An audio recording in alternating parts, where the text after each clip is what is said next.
बसपा प्रमुख मायावती ने रविवार को लखनऊ में अपना 67वां जन्मदिन मनाया।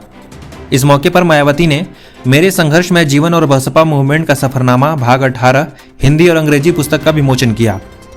उन्होंने ऐलान भी किया कि आगे होने वाले राज्यों के विधानसभा चुनाव और अगले साल लोकसभा के लिए चुनाव में बीएसपी किसी भी अन्य पार्टी के साथ कोई भी गठबंधन नहीं करेगी। मायावती ने कहा कि बसपा का जनाधार बढ़ा है, इसलिए पार्टी बगैर गठबंधन के ही चुनाव लड़ेगी।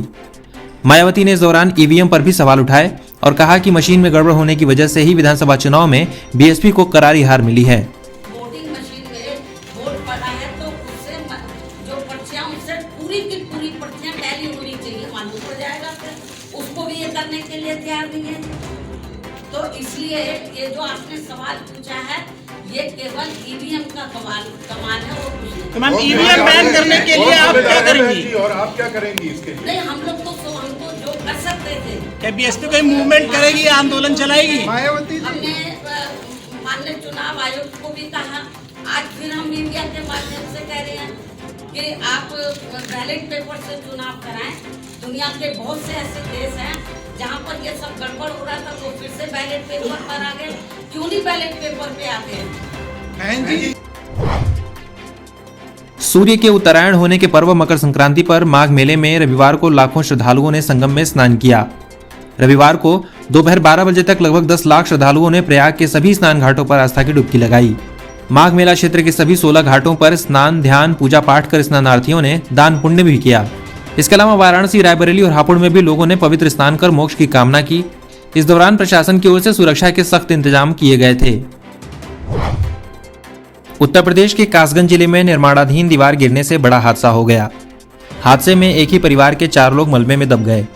इससे 2 सगी बहनों और भाई समेत 3 लोगों की दर्दनाक मौत हो गई। वहीं उनके पिता भी गंभीर रूप से घायल हो गए। घायल का रेस्क्यू कर अस्पताल में भर्ती कराया गया है। गंभीर हालत देखते हुए उन्हें फर्रुखाबाद अस्पताल के लिए रेफर कर दिया गया है। उत्तर प्रदेश के वाराणसी में गंगा पार रेत में मंदिरों की तर्ज पर बसाए गए तंबुओं के शहर टेंट सिटी के द्वार मकर संक्रांति को पर्यटकों के लिए खुल गए। यहां रहने आने वाले मेहमानों के स्वागत में ढोल मंगलाचरण के साथ तिलक लगाकर आरती उतारी गई। धर्म और अध्यात्म के समावेश के चलते पर्यटकों को अलग अनुभूति का एहसास कराने वाली टेंट सिटी घरेलू पर्यटकों के लिए भी आकर्षण का केंद्र बनी हुई है। 15 जनवरी से एक हफ्ते तक टेंट सिटी की बुकिंग फुल हो चुकी है। इसमें 70% बुकिंग घरेलू और 30% विदेशी पर्यटकों ने कराई है। घरेलू पर्यटकों में सर्वाधिक संख्या दक्षिण भारतीयों की है।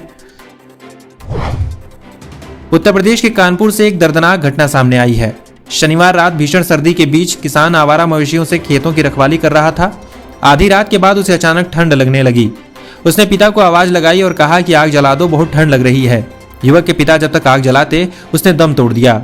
इस घटना के बाद परिवार में कोहराम मच गया।